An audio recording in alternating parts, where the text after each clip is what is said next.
저는 청년 때 성경 공부를 하는데 마태복음, 마가복음, 누가복음, 요한복음 요 교재들을 가지고 할 때 각각의 권들에 주제를 붙여서 공부를 한 적이 있습니다. 마태복음 그러면 왕으로 오신 예수님, 마가복음 그러면 섬기러 오신 예수님, 누가복음 하면 죄인을 부르러 오신 예수님, 요한복음은 빛으로 오신 예수님. 이렇게 각 복음서들이 특징이 있고 드러내는 주제가 있는데 거기에 맞춰서 교재를 만든 것을 봤습니다. 마태복음 하면 예수님께서 왕으로 오셨다는 것을 나타내는 것인데, 정말 예수님께서 이 땅에 오셨을 때 예수님의 탄생을 알게 된 동방에서 온 박사들이 어떻게 했습니까? 마태복음 2장에 나오는 것처럼 유대인의 왕으로 오시니까 어디 계시냐? 왕으로 오셨다는 것입니다.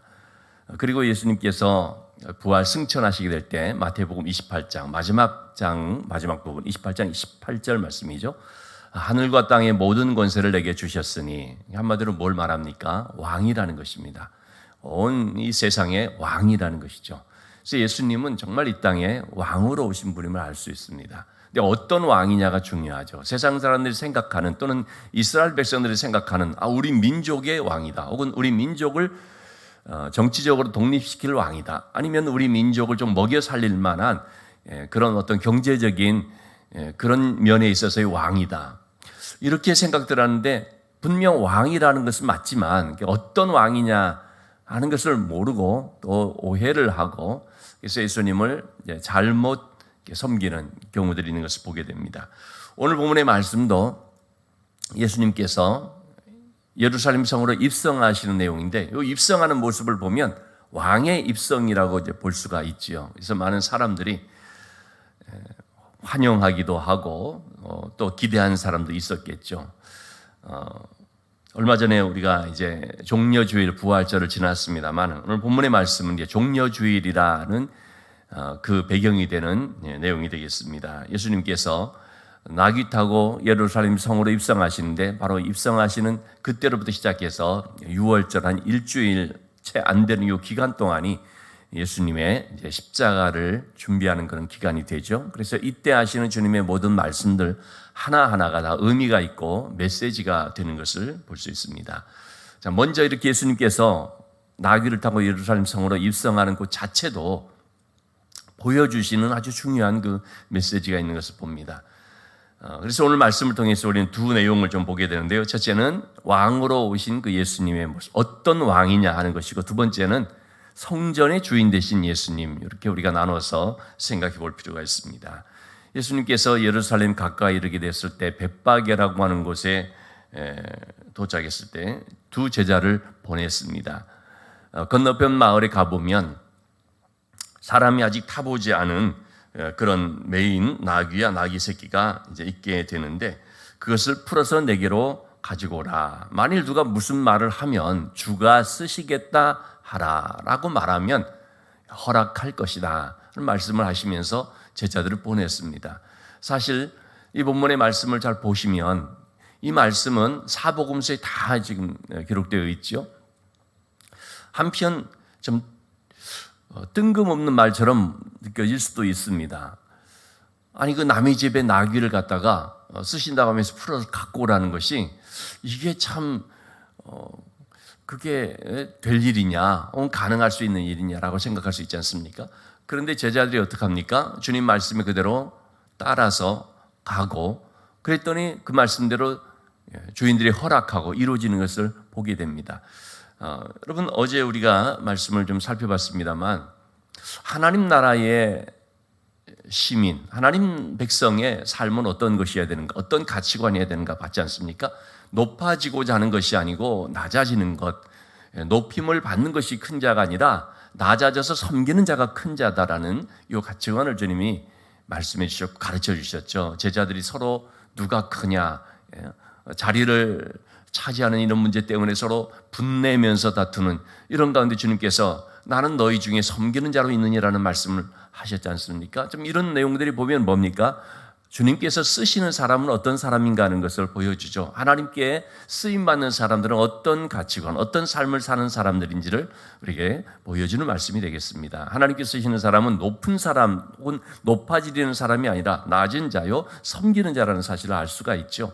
주님 말씀하신 그대로 순종하며 그 가치관을 가지고 나가게 되면 하나님께서는 바로 그런 사람을 통해서 하나님 나라의 일들을 하시는 것이고, 또 하나님께서 그런 사람들을 쓰시기가 참 좋은 그릇이 되고 또 쓰임받을 수 있는 편한 그릇들이 되는 것이죠. 내가 높은 자인데, 내가 이런 사람인데 하게 되면 하나님 쓰시려고 해도 쓰실 수가 없지 않습니까? 뭘 좀 시키려고 해도 아니 내가 이런 사람인데 무슨 그런 일을 내가 하느냐고 이렇게 자기 자신을 생각을 해버리게 되면 하나님께서도 부담스러워 쓰실 수 없는 거 아니겠습니까? 저도 우리 성도님들 중에서 무슨 일이든지 좀 이렇게 부탁할 수 있고 맡길 수 있는 사람이 있으면은 참 그렇게 시키거나 혹은 그런 일들을 하실 수 있도록 부탁을 하거나 그렇게 하지 않겠습니까? 하나님께서도 그런 것을 보게 됩니다. 그래서 하나님께 쓰임받는 사람은 어떤 사람인가 하는 것을 우리가 늘 말씀을 통해 살펴봐야 되는데, 말로는 하나님 제가 쓰임받기를 원합니다, 하나님 저를 사용해 주십시오 하는데, 근데 그렇게 준비된 또는 그런 가치관이나 그런 자세를 갖고 있지 않으면 말로는 쓰임받기를 원합니다 하는데 정작 전혀 쓰임받지 못하는 경우들이 있지 않습니까? 우리가 하나님 쓰시는 사람이 어떤 사람인가 하는 것을 알고 그런 자세를 가지게 되는 것이 쓰임받는 것이 볼 수 있습니다. 오늘 본문의 말씀도 마찬가지입니다. 주님께서 나귀와 나귀 새끼를 풀고 와라 라고 말할 때 주님이 말씀에 대해서 주님 그러는 얼토당토하는 말이 어디 있습니까? 가서 주인이 만약 거절하면 그러면 어떻게 됩니까? 창피만 당하고 난 좀 못하겠습니다. 이런 식으로 만약에 하는 제자가 있었다면 어떠하겠습니까? 주님이 시키지 않겠죠. 그래도 시킬 만한 사람을 주님이 시키는 것이죠. 순종할 수 있는 그런 자세를 가진 사람을 주님이 시키는 것이죠.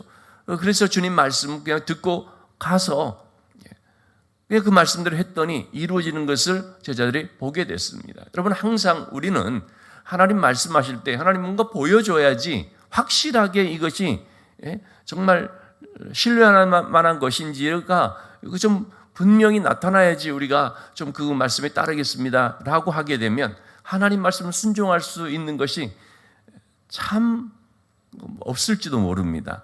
항상 하나님 앞에 부름을 받아서 나간 사람들을 보면은 말씀을 듣고 그냥 순종한 사람들이었죠. 알기 때문에 하는 것이 아닙니다. 여러분, 믿음이라고 하는 것은 우리가 이 순종한다는 것은 알기 때문이 아닙니다. 믿기 때문에 하는 것이죠.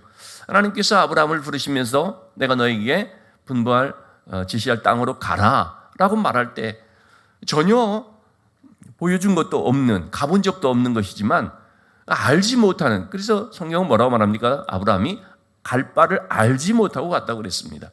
알지 못하고 가는 것입니다. 그런데 어떻게 간 것입니까? 믿기 때문에 간 것입니다. 알지 못하지만 하나님을 신뢰하기 때문에 가는 것입니다. 모든 믿음의 사람들이 다 그렇게 하는 것입니다. 우리 역시 마찬가지거든요. 알고서 그러는 것이 아닙니다. 그리고 심지어는 그렇게 순종을 하지만 하면서도 이게 무슨 뜻이지? 아브라함이 마치 독자 이삭을 바치라는 하나님 말씀 앞에 순종을 하는데 무슨 뜻인지는 모릅니다. 우리도 하면서도 무슨 뜻인지 모를 때가 참 많이 있습니다. 그 뜻은요, 나중에 알게 됩니다.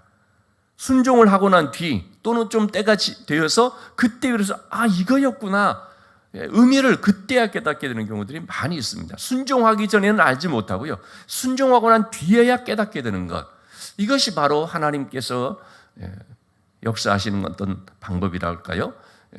그리고 또 우리는 너무 부족하기 때문에, 또 너무나 지혜나 지식이 짧기 때문에 하나님이 말해줘도 알지 못하고 막상 상황이 돼서 그 일을 접하기 전에는 전혀 깨닫지 못하는 그런 참 우둔한 면을 가지고 있으니까, 그러니까 막상 이렇게 순종을 하고 난 뒤에야 깨닫게 되는 면들이 참 많이 있는 것이죠. 독자 이삭을 바치라. 그래서 그렇게 했더니 어떻게 됐습니까? 여호와 이레의 하나님을 발견하게 됐지요. 그것은 또한 아브라함 이후에 한참 시간이 지나서 하나님께서 독생자 예수 그리스도를 이렇게 제물로 삼으시는 이 놀라운 그런 의미가 있었다는 사실을 비로소 후대의 사람들이 알게 된 것이죠. 이처럼 알고서 순종하는 것이 아니라 믿음으로써 안다는 것입니다. 믿음으로 순종했더니 깨닫게 되는 것이, 그것이 무슨 뜻이었구나. 오늘 본문의 말씀도 마찬가지입니다. 믿음으로 순종하였더니, 그래서 그 나귀를 딱 끌고 왔는데 그게 뭐라고 했습니까? 오늘 5절 말씀 보시면 4절 말씀부터 보시면 이는 선지자를 통하여 하신 말씀을 이루려 하심이라. 일러스되 5절 말씀 시온 딸에게 이르기를 너의 왕이 내게 임하나니 그는 겸손하여 나귀 곧 멍에 매는 짐승의 새끼를 타도다 하라 하였느니라. 이렇게 순종을 했는데 알고 보니까 이게 뭐였느냐? 선지자를 통하여 하신 말씀이 이루어진 사건이었다는 것입니다. 스가랴 선지자를 말하는 것이죠. 스가랴서 9장 9절 말씀 너의 왕이 너에게 임하시나니 그는 공의로우시며 구원을 베푸시며 겸손해서 나귀를 타시나니 나귀 작은 것 곧 나귀 새끼니라. 이렇게 스가랴 선지자를 통해서 이미 예언한 그 말씀이 지금 예수님을 통하여 이렇게 성취가 되고 있다는 사실을 깨닫게 된 것입니다. 여러분, 우리도 마찬가지입니다. 항상 순종하고 난 뒤에 이것이 바로 하나님의 말씀이 성취되는 것이었구나 라는 사실을 깨닫게 되는 것이죠.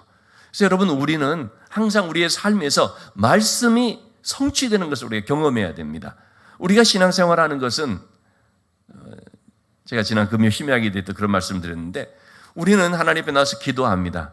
그런데 이 세상 사람들 또는 다른 무슨 종교 생활한다든지 하는 사람들도 다 열심히 기도합니다. 그런데 그런 사람들의 기도와 다른 것이 뭐냐면 우리의 기도는 뭡니까? 응답받는 기도라는 것입니다. 즉 우리가 기도하는 것은 그냥 해보는 것이 아닙니다. 마음에 어떤 간절한 소원이 있기 때문에 그래서만 하는 것이 아닙니다. 왜 우리가 기도하느냐? 응답받기 때문입니다. 그렇기 때문에 우리는 항상 응답을 체험하는 사람들이 되어야 하는 것이죠. 우리의 삶이라는 것은 하나님의 말씀이 성취되는 그런 어떤 일들이 있어야 됩니다. 그런 주인공들이 되어야 되고 당사자들이 되어야 됩니다. 우리 예수 믿었더니 이렇게 하나님께서 역사해 주시는구나. 이러한 일들이 나타나야 되는 거죠. 말씀이 성취가 되는 하나님의 약속의 말씀, 성경에서 우리가 읽은 이 말씀인데 그 말씀이 이루어지는 것을 우리가 경험할 수 있어야 되는 거 아니겠습니까? 근데 이렇게 말씀이 성취되는 자가 되려면 어떻게 해야 됩니까? 먼저 있어야 되는 것이 순종이라는 것입니다. 순종해야 그게 성취가 됩니다. 순종하면 하나님 말씀 이루어지는 것을 경험하게 되죠. 순종하면 이렇게 하나님께서 역사해 주시는구나 하는 것을 깊이 깨닫게 되는 것입니다. 이처럼 제자들이 순종하였더니 이것이 선지자의 말씀이 이루어지는 것이구나 하는 사실을 알게 됐습니다. 그런데 예수님은 어떤 왕이라고 했습니까? 겸손의 왕이라는 것입니다. 혹은 평화의 왕이라고도 말씀을 하죠. 세상 왕들은 어떻습니까? 세상 왕이 만약에 이 예루살렘 성으로 입성하는 모습이었다면 그는 엄청난 어떤 아주 그냥 굉장한 군마, 당당한 그런 전쟁터에 나가서 적군을 향해 달릴 수 있고 병사들을 호령할 수 있는 그런 굉장한 어떤 그런 백마를 타가지고 위풍당당하게 그렇게 성으로 입성했을 텐데 예수님은 그런 왕이 아니라는 것입니다. 겸손의 왕이어서 나귀 새끼를 타가지고 그렇게 아주 참 낮아지는 그런 모습으로서 가는 거죠. 이 점에 있어서 이스라엘 백성들이 생각하는 그런 왕의 개념과 예수님이 보여주시는 말씀하시는 왕은 전혀 다른 것임을 볼 수가 있습니다. 군림하는 왕이 아니라 또는 섬김을 받는 왕이 아니라 섬기는 왕. 힘과 무력으로 그냥 백성들을 그렇게 제압하고 그 위에 군림하는 그런 왕이 아니라는 것입니다. 여러분, 모든 세상 왕들은 어떻습니까? 결국 다 그렇습니다. 어제 대통령 취임식도 이렇게 했습니다만은 참 정말 그런 좋은 지도자로서 백성들을 섬겨봐야지 그런 아마 마음들을 가지고 출발하려고 봅니다. 근데 이렇게 보면은 참 결국은 사람들은 그 조그마한 어떤 권세가 있고 하면은 군림하게 되어버리더라는 것이죠. 그러지 않기를 바라지만 그러나 조금 하는 걸 보면은 자꾸 이렇게 이제 실망으로들 바뀌는 것을 우리가 많이 경험을 했죠. 제가 말씀드리고자 하는 것은 인간은 그럴 수밖에 없다는 것이죠. 우리의 성향 자체가 그렇게 되는 것입니다. 예수 그리스도 안에서 정말 온전히 변화되지 않으면 우리는 참 그런 모습들을 가지고 있는 것이죠. 세상 왕들은 가지고 있는 권세를 통해서 사람들을 부립니다. 그러나 예수님은 군림하는 왕이 아니라는 것입니다. 예수님은 낮아지고 섬기는 왕이라는 것을 보여줍니다. 그래서 예수님께서 이렇게 들어오시는 그런 과정도 바로 이런 모습으로서 되는 것입니다.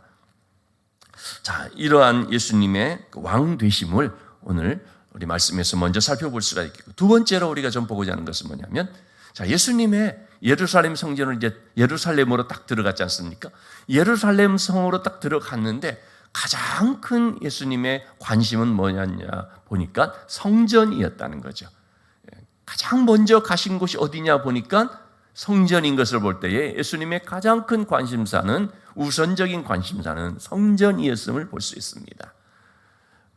즉 예수님은 어떤 분이냐, 누구신가? 성전의 주인 되시는 분이다라는 것을 보여줍니다.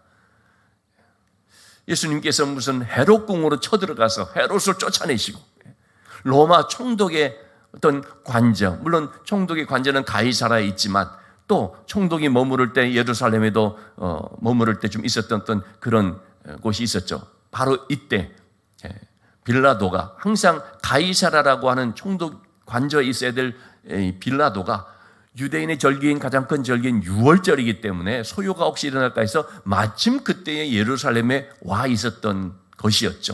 빌라도가 그때 예루살렘에 있었기 때문에 빌라도에게 예수님이 이제 신문을 받고 또 십자가형을 언도받고 했던 것이죠. 어쨌든 그런 곳으로 가서 예수님께서 총독을 쫓아내시고 뭐 정치 운동을 하고 그런 것이 아니었죠. 예수님은 그들에게 있어서 가장 먼저 우선되는 것이 바로 영적 이런 변화라는 것을 아시기 때문에 영적 개혁이라고 할까요? 그런 성전을 청결케 하는 일부터 시작하신 거죠. 성전을 정화하는 그런 사건을 이제 예수님께서 보여주십니다. 성전에 들어갔는데, 여러분 예루살렘 성전 그러면 솔로몬의 우리 그 성전을 이제 연상할 수 있는데요. 솔로몬 성전은 가장 안쪽에 지성소가 있지 않습니까? 지성소가 있고 그 다음에 성소가 있죠. 안쪽부터 보시면 이제 그런 거죠. 지성소가 있고 성소가 있는데 그 다음에는 이제 번제단 등이 있는 그런 하나의 좀 뜰과 같은 것이 있습니다. 그런데 여기는 유대인 남성이 들어온 뜰입니다. 솔로몬의 성전에는 없었지만 그 후에도 생겨나진 것들이 있습니다. 그 다음 조금 더 나가면 여인들의 뜰이 있었어요. 여인들은 여기까지 들어오는 것입니다. 좀 더 나가면 가장 외곽, 거기는 이방인들의 뜰, 그래서 이방인들이 와서 기도하는, 왜냐하면 내 집은 만민의 기도하는 집이다. 이사야서 56장 7절 말씀 나와 있는 것처럼 내가 곧 그들을 나의 성산으로 인도하여 기도하는 내 집에서 그들을 기쁘게 할 것이며 그들의 번제와 희생을 나의 제단에서 기꺼이 받으리니 이는 내 집은 만민이 기도하는 집이라 일컬음이 될 것입니다. 그들을 나의 성산으로 인도한다는 이것은 이방인들을 두고 하는 말이었습니다. 그래서 성전은 만민이 기도하는 집이라, 그러니까 이스라엘만이 아니고 모든 민족들이 다 와서 기도하는 집이다 라는 그런 말씀하신 것인데, 그게 바로 이제 이방인의 그 뜰이라고 할 수 있습니다. 근데 이 이방인의 뜰이 어떻게 되어버렸느냐? 물건 파는 것이 되어버렸고 돈 바꾸는 것이 되어버렸습니다. 멀리서 오는 사람들이 재물을 가지고 오기가 번거로우니까 거기서 이제 재물을 팔아주는 것이 되고, 또 각 그 흩어진 유대인들 여러 지역에서 올라오는 것이 사람들이기 때문에 타국에서 오는 사람들은 화폐를 가지고 이제 성전세를 내야 되는데, 그 당시에 통용되고 있던 것이 이제 헬라 화폐라든지 로마의 화폐라는, 거기에는 반드시 다 가이사의 얼굴, 당시 황제의 얼굴이 이렇게 새겨져 있는 것이죠. 그러니까 가이사의 그런 이방, 가이사의 그런 얼굴이 새겨진 걸 가지고 어떻게 성전세를 내느냐? 안 된다. 성전세는 오직 이스라엘의 화폐인 세겔로만 내야 된다. 그래서 은 한 세겔이 바로 성전세를 내도록 된 것이었죠. 한 세겔은 4일치의 그런 4데나리온, 4일치의 일당이었습니다. 반 세겔이니까 2일치의 일당이 되겠죠. 반 세겔을 내도록 하는데, 근데 이 세겔을 내려고 하니까 환전을 해야 되거든요. 그래서 환전을 하는데 환전 수수료를 무려 당시에 그 반세겔의 반, 그러니까 한 데나리온을 받았다고 합니다. 이거 굉장히 50%, 아니 두 데나리온을 환전하는데요, 환전세로 한 데나리온을 받는 거예요. 그러니까 이런 참 50%를 수수료를 내는 100원짜리를 사는데 수수료 50원을 내라고 하는 이런 아주 그야말로 날강도죠 이게. 그런 식으로 돈을 막 착취를 한 것입니다. 그래서 그 돈들을 가지고 상당한 부분은 제사장에게 바치고, 그러니까 한마디로 거대한 어떤 종교의 카르텔이라고 표현하죠. 거대한 종교적인 어떤 그런 부패 구조가 거기에 형성되어 있었던 것이죠. 누구도 그것을 건들지를 못합니다. 다 문제의식을 가지고 또 이런 것 때문에 막 그냥 참 잘못됐다고 하면서도 건들지를 못합니다. 왜? 이 대제사장, 제사장 이런 사람들 중심으로 하니 종교 권력이 너무나 막강했기 때문에, 마틴 루터가 종교개혁을 하려고 해서 한 건 아니지만은 로마 교황청의 그 잘못된 면죄부, 면별부라는 것에 대항해서 이렇게 할 때도 이게 누구도 알면서 건들지 못했던 것이 뭐냐면 너무나 큰 권력을 형성하고 있었기 때문이죠. 오늘날에도 보면은 참 그런 모습들을 우리가 가끔씩 이렇게 보게 되는데요. 너무 큰 어떤 종교 권력을 형성해 버리면 알면서도 이렇게 못하는, 어쨌든 예수님 당시에 이런 모습들이 있었던 것이죠. 예수님께서 가서 그것을 과감하게 다 내어쫓아버린 것이죠. 그 완전히 청결하게 된 것이죠. 그러면서 하신 말씀이 뭡니까? 단지 그들을 내어쫓은 것이 아니라 분명한 그런 말씀을 주님이 하신 것이죠. 내 집은 만민이 기도하는 집이라고 하였거늘 너희가 강도의 소굴을 만들었도다. 왜 이런 모든 것들을 새롭게 정화를 시키고 내어쫓느냐? 강도의 소굴이 되어버렸기 때문에. 강도의 소굴이라는 것은 강도짓을 해가지고 온 것을 서로 나눠 갖게 하는 그런 곳이지 않겠습니까? 이런 강도의 소굴이 되어버린 모습을 기도하는 집으로서 회복하시는, 이것이 바로 주님이 하신 일이었던 것이죠. 주님께서 이 땅에 오신 것도 뭡니까? 바로 이와 같은 잘못된 것들을 다 이제는 청결케 하고 청소하고 새롭게 하시기 위함이죠. 여러분, 성전이 뭡니까? 성전은 공간적인 개념이 아닙니다. 성전은 어떤 건물 이런 것이 아닙니다. 고린도서 3장 16절에 나와 있는 것처럼 너희는 하나님의 성전인 줄 알지 못하느냐. 하나님의 영이 있는 우리가 성전인 것입니다. 여러분, 그렇기 때문에 우리의 이 심령 속에는 강도에 속을 것 같은 그런 그냥 늘 뭘 먹을까, 어떻게 돈 벌까는 그런 걸로만 이렇게 있는 것이 아니라 정말 우리의 심령 속에는 만민이 기도하는 집이라고 하는 하나님의 그 어떤 기도의 재단과 같은 그런 모습이 되어야 되는 것이죠. 그러니까 하나님과 늘 하나님 앞에 나오고 늘 하나님과 교제하고, 그래서 말씀과 기도가 늘 채워지는, 이게 바로 우리 심령된 성전이 되어야 하는 것을 볼 수 있겠습니다. 오늘 우리는 이 말씀을 통해서 다시 한번 주가 쓰시는 사람, 그 말씀하시면 이해가 안 돼도 근데 순종하는 그런 사람을 주님이 쓰신다는 사실, 또 우리의 이 심령, 또 우리 교회가 어떤 모습이 되느냐, 만민이 기도하는 집이 되어야 한다는, 기도하는 사람이 마음껏 와서 기도할 수 있는 것, 기도하려고 하는데 시끌벅적한 그런 모습이 아니라 마음껏 기도할 수 있는 은혜가 충만한 기도의 영성이 막 일어나는 그런 교회가 돼야 되고, 또 우리 자신들이 그런 하나님 앞에서 그 기도하는 것이 늘 살아있는, 내 자체가 기도의 단위를 이루어질 수 있는 그런 삶이 우리가 되어서, 그래서 하나님 앞에 늘 우리가 쓰임을 받고 또 영광을 돌리는 삶이 되어야 할 줄로 믿습니다.